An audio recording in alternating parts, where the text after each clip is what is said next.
हाँ, यहाँ पे हम बाहर निकलते हैं ना तो कोई भैया उन बैठे रहते हैं, वो लोग देख देख के सीटी बजाते हैं, गाना गाते हैं, ऐसा कई बार हुआ है। खरगोन की तस्वीरें आपको याद होगी।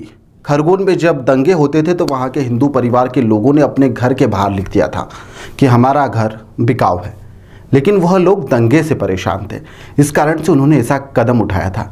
लेकिन अब जो तस्वीरें सामने आई है वह देश के सबसे स्वच्छ शहर इंदौर की है। इंदौर शहर में एक police commissioner, 2 additional police commissioner, आधा दर्जन से अधिक डीसीपी और 1 दर्जन से अधिक एडिशनल डीसीपी, 1 दर्जन से अधिक एसीपी और 2 दर्जन से अधिक थाना प्रभारी हैं। इनके हाथों में लॉ एंड ऑर्डर की कमान है। देश का सबसे स्वच्छ शहर, सबसे सुरक्षित शहर होने के बाद भी पुलिस कमिश्नरी के दावे करने वाले इस शहर की जनता इनसे ही सवाल पूछ रही है। यहाँ पर नशाखोरी से परेशान होकर मकान मालिकों ने अपने घर के बाहर लिख दिया है कि हमारा घर बिकाऊ है, हम लोग पलायन करने के लिए मजबूर हैं। यह लोग 25 परिवार ऐसे हैं जो यहाँ से परेशान हो चुके हैं और उन्होंने अब ऐसा कदम उठाया है। लोगों का कहना है कि हम पलायन के लिए मजबूर किया जा रहा है। पूरा मामला राजेंद्र नगर थाना क्षेत्र का है, जहां पर टेजर टाउन नाम की एक कॉलोनी है, जहां पर EWS का एक टावर है। वहां पर रहने वाले लोग अब डर रहे हैं।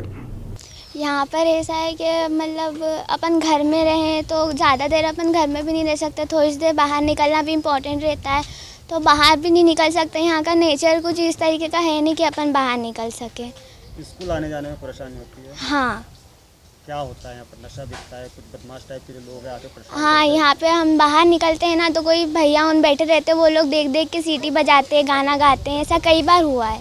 हमको समस्या है, हमारे यहाँ सब कुछ भैया अच्छा करते हैं, आगे रह के काम बढ़ाते हैं, और वो लोग आते हैं और रात को लाइटें बंद कर देते हैं, कैमरे तोड़ देते हैं, बस यही चलता रहता है। क्या है? नशा बिकता है। नशा बिकता है, इसीलिए तो लाइटें बंद कर देते हैं कि ये लोग दिखे नहीं कैमरे में, और हर रोज थोड़ी अपन ठीक करा सकते हैं। डरी घबराई महिलाओं ने अपनी आप बीती सुनाई है, जहां पर उन्होंने कहा है कि बदमाश यहां पर खुलेआम गांजा और चरस बेचते हैं। घर के बाहर निकलने से भी हमें डर लगता है, हमारी बच्चियां सुरक्षित नहीं है, हम सुरक्षित नहीं है, हमारा इस दर्द को सुनने वाला कोई भी नहीं है। पुलिस अगर एक्शन लेती तो शायद ऐसे हालात नहीं बनते। रात को लाइट बंद करते हैं तो यहाँ पर पत्थर फेंके जाते हैं, महिलाओं को देखकर अश्लील इशारे होते हैं। पुलिस का कोई भी जवान यहाँ पर आने से भी अगर उनको सूचना दी जाती है तो भी नहीं आते हैं। दहशत के खौफ में यहाँ पर लोग जीने के लिए मजबूर हैं, अपना मकान छोड़कर कहीं और जाकर किराए से रहने वाले हैं। जी हाँ, उन्होंने कहा कि हमारी बच्चियाँ अब बड़ी हो रही है और अब हम उन्हें घर में अकेला भी नहीं छोड़ सकते हैं। इतना खौफ का माहौल यहाँ पर पैदा कर दिया गया है।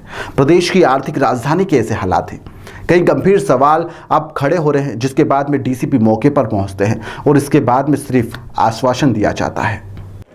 सर, घर के बाहर पोस्टर लगाए गए हैं, उसका आप खुद मौके पहुंचे, क्या कुछ शिकायत सामने आई सर? यहाँ पर 2-3 मुख्य शिकायतें जो सामने आई हैं लोगों की। पहली इंफ्रास्ट्रक्चरल शिकायत है, जो उनका कहना है कि बिल्डर के द्वारा जो वादे किए गए थे जब उन्होंने घर खरीदे थे, जिस तरह का कंस्ट्रक्शन का लेवल था, जिस तरह का डेवलपमेंट करके देना था, वो शायद पूरे नहीं हो पाए हैं।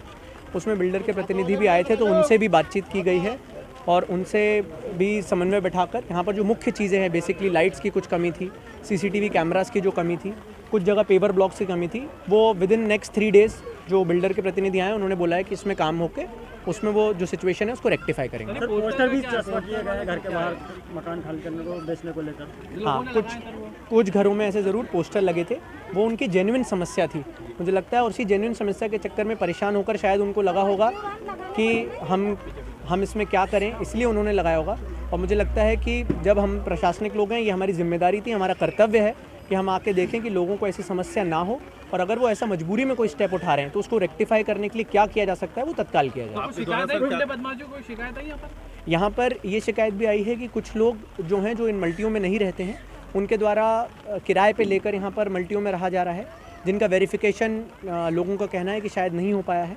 उसके लिए विदिन नेक्स्ट 3 डेज़ यहाँ पर जो संबंधित सब इंस्पेक्टर हैं, जो इसकी बीट इंचार्ज हैं, उनको निर्देशित किया गया है कि सभी एक आदमी का जो मल्टी में रहता है उसका पूरा डिटेल्स चेक होंगे, उनका आपराधिक रिकॉर्ड चेक किया जाएगा।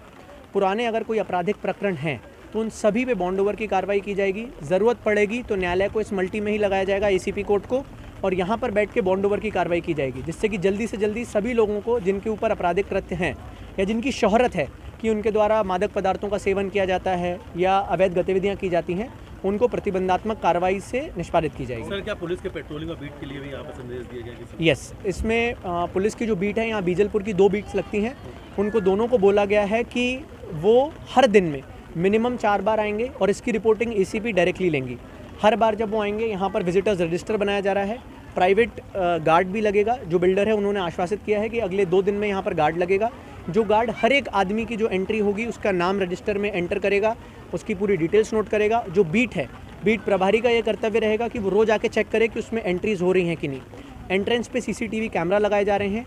रैंडमली एसीपीज चेक करेंगे कि 15 दिन में अगर 50 लोग अंदर आए थे तो कितनों की एंट्रीज़ है, और जिनकी एंट्रीज़ नहीं है उनके लिए फिर सवाल किए जाएंगे कि भाई इनकी एंट्रीज़ क्यों नहीं है रजिस्टर में।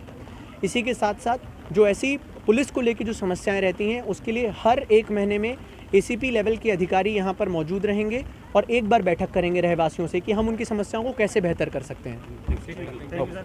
आश्वासन अब मिल रहा है, लेकिन आपकी खुफिया टीम क्या कर रही थी? आपकी रात्रि गश्त पर भी सवाल उठ रहे हैं, क्योंकि इंदौर शहर में एक ऐसा मामला नहीं है, हर दिन ऐसे मामले सामने आ रहे हैं जो इंदौर को अपराध की नगरी में नंबर 1 की ओर ढकेलने के लिए लगातार प्रयास कर रहे हैं। आपको जागना होगा, नहीं तो काफ़ी देर हो जाएगी।